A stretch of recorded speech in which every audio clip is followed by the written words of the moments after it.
Good evening, friends. As you may heard or not, yesterday evening at 10 p.m., there was what I call a terror attack in Germany on this Christopher Street Day. The suspicious suspect is a part of the Islamic scene in Germany. His name is Abdul. Sounds pretty German, right? One woman were killed and 16 other people are seriously injured. Police searching for the guy. He's on the run, and yeah, it's weird.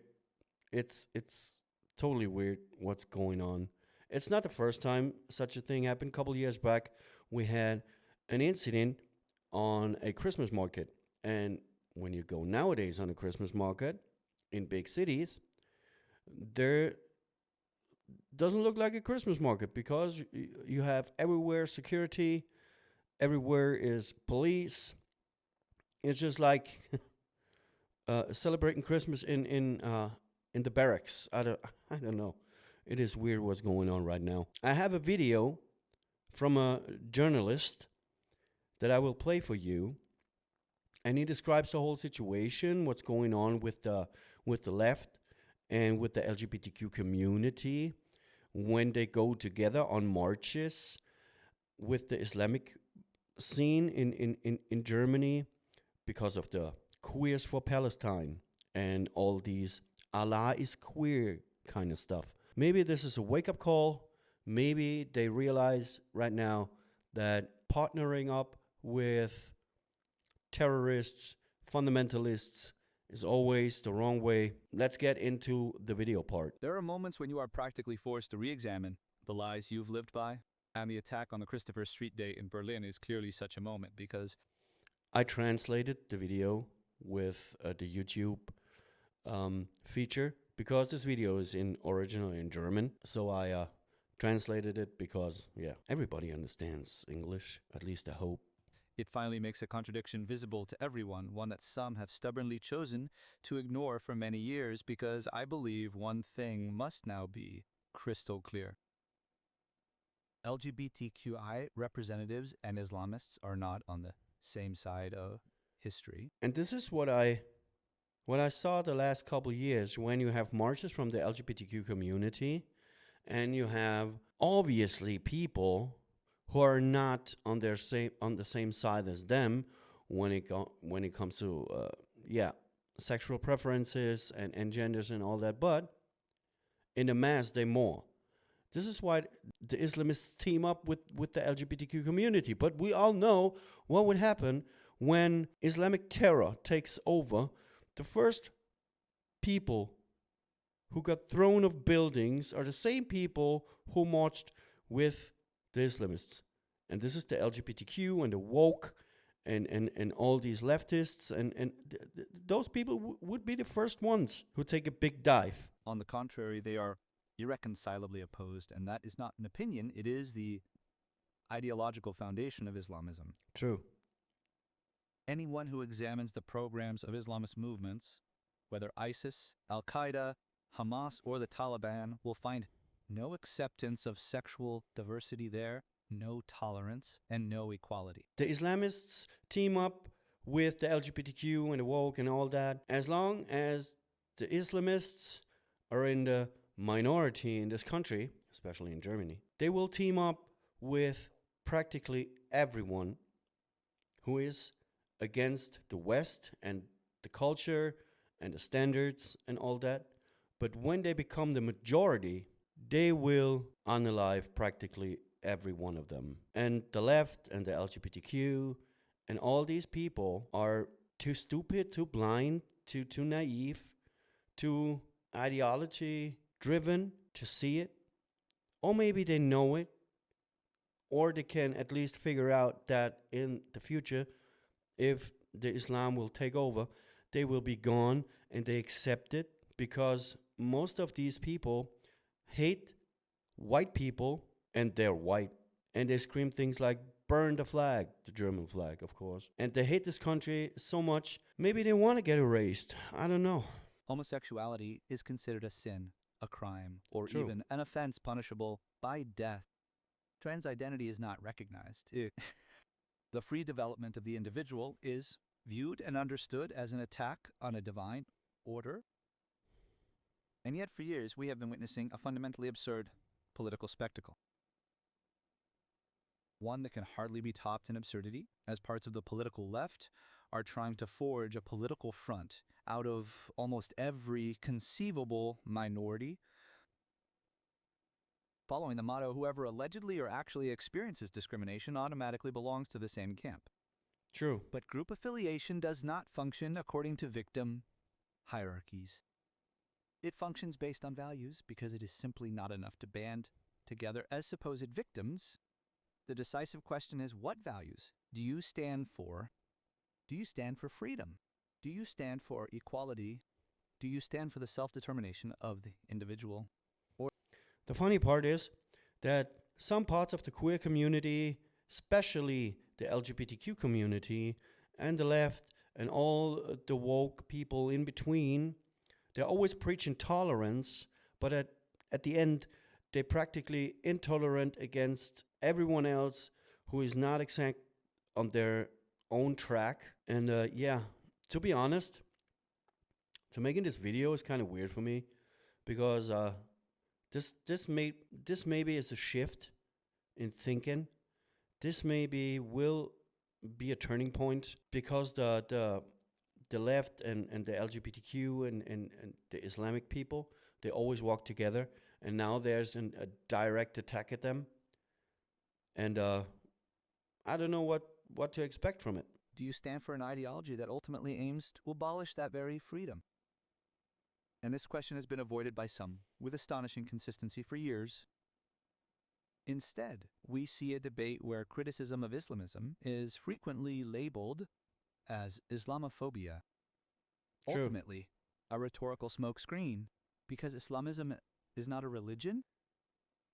Islamism is a political extremist ideology, just as right-wing extremism is not synonymous with patriotism, or just as Stalinism is not identical to social democracy. The point is, Islamism includes the Sharia law. The Sharia law is quite the big opposite of democracy. And these people walking around, these woke people walking around, preaching freedom, preaching feminism, preaching you can be what you want to be. But at the same time, those people walking around screaming free Palestine, walking around with Islamists, I really don't get it.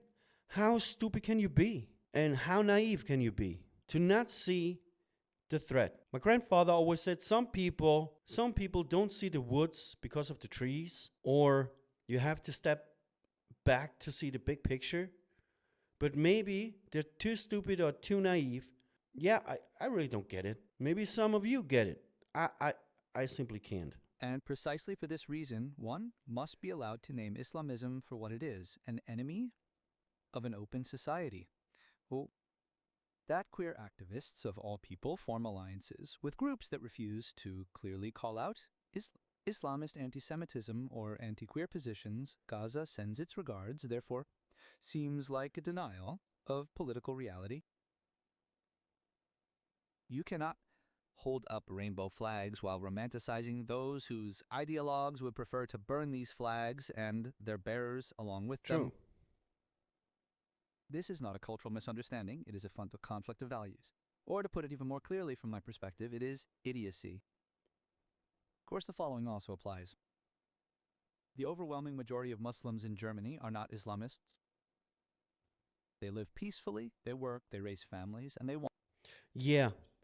My take on this is, he said, most of the Muslims in Germany, they live peacefully and things like that. But I really do think that these people only live peacefully till they become the majority. When they become the majority, they're not peaceful anymore. We saw this in history so many times, how these people work, the tactical things that they do. They come in a society, they wait until they're the majority, and then heads get chopped off. And the other part is, I never saw any protest of these Muslims, this well assimilated, peaceful Muslims Never saw a protest of them against Islamists. Never saw it. Never. No big march, no nothing. No Muslim protest against Islamic terror. And I ask myself, why is that? Why they are quiet? Because on the other hand, they always complain that they get strange looks and things like that. Yeah, then go on the street. Go on the street. Take position. Take position with your face and your voice and speak against Islamic terror when you are Muslim. Do it. Just do it. Separate yourself from this barbarism. Just do it. Simply do it. Want little or nothing to do with extremism. That is precisely why it is unfair to equate Islamists with Muslims. The former abuse of religion for their totalitarian politics, the latter often their primary victims. But that is exactly why it is all the more important not to soften the term. Islamists don't just hate Jews, they also hate liberal Muslims. They hate women's rights, they hate democracy, they hate freedom of religion, and naturally they hate sexual self-determination. So we here in the city where I live, it is a couple of years back when parents killed their own daughter because she was too westernized. They drowned her, well-integrated people, drowned their own daughter because she was too westernized. Ultimately, they hate every form of individual freedom, and anyone who relativizes that is not practicing tolerance. They are practicing denial. The moral double standard in this regard is particularly irritating. When a right-wing extremist agitates against minorities, the outrage is rightly boundless. Oh, yeah. But when Islamist preachers label homosexuals as sinners or worse, people suddenly start to differentiate, relativize, or remain silent. The big problem that we have here is double standard. So if you, as a conservative, speaking out against Islamists, you have criticism, you are automatically labeled as a Nazi, a racist, whatever. Even though people call you a racist, but Islam is not a race. Islam is a religion. But who cares? This whole double standard thing is the reason why, because these people, these minorities, getting so much power. Out of fear, out of misguided consideration, or because their worldview might otherwise start to crack. But human rights are indivisible. They either apply universally or they do not apply at all. It cannot be progressive policy to defend women's rights, gay rights, or freedom of speech more quietly for fear of cultural conflicts. A liberal democracy in particular must have the courage to assert its core values aggressively. Not against all Muslims, but against those who want to abolish these values. Germany is not even aggressive enough against the imported anti-Semitism. With the German history, we imported anti-Semites in this country. And now they complain that we have a problem with anti-Semitism. I don't know, it's a freak show. It's a nut house. It's a complete shit show. What's going on? Not only in Germany where I live, it's practically everywhere in Europe. Look at England. Look at France. What's going on there? It is freaking weird. Whether right-wing extremist, left-wing extremist, or Islamist, the CSD is therefore more than just a colorful parade. It is a symbol that people should be allowed to live freely without having to be afraid.